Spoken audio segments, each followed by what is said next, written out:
You're tracking an ancestor through early American records, and suddenly they're listed in the county court minutes as the keeper of an ordinary or a tavern. For many, this looks like a genealogical dead end, a sign of a disreputable ancestor who left few traditional records behind. In the early Appalachian uplands, taverns sat at major crossroads and mountain gaps, functioning as the vital, beating heart of sparsely settled communities. Because public buildings were scarce, these establishments served as formal civic hubs. Neighbors gathered here for court days, militia musters, and elections. By following the hospitality laws that regulated these houses, we can build a comprehensive map of your family's kinship networks and migration paths. Reframing this civic duty connects that misunderstood occupational label to a hidden family network. Step 1 is looking past standard land deeds. To find these files, you need to search the Court of Pleas and Quarter Sessions minutes, county court order books, and collections of loose bond papers. County courts required anyone opening a public house to obtain a license. To get one, the keeper had to post a strict financial bond, guaranteeing they would maintain order, serve wholesome food, and charge fair prices for lodging. As you scan these books, watch for varying statutory terminology. A tavern might be recorded as an ordinary, an inn, or even a house of public entertainment. You will also find colloquial phrases bleeding into local depositions. Clerks frequently recorded witnesses describing a location as the stand up on the ridge, or simply the place where travelers put up for the night. Keep in mind that Appalachian county borders shifted constantly. A tavern licensed in a distant parent county might eventually become the seat of a newly formed child county, requiring you to track these terms across multiple jurisdictions. Gathering these scattered references across different volumes establishes a multi-generational paper trail. It proves your family had legal standing and financial trust within the county. Now that we have the records, look for the most valuable piece of data on a tavern bond, the sureties. These are the individuals who financially backed the keeper's license.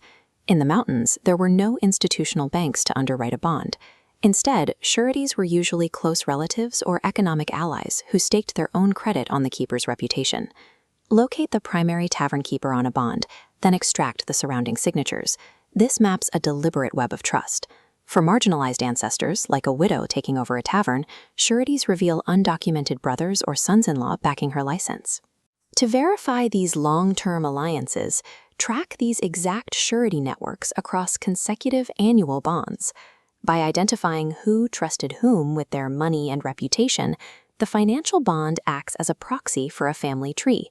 It documents informal kinship networks in regions where church or vital records do not exist. Step 3 is mapping the physical geography.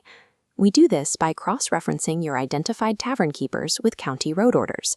When county courts appointed viewers to lay out a new route, they often used taverns as fixed geographic landmarks, directing them to build a road from a specific courthouse to an ancestor's ordinary.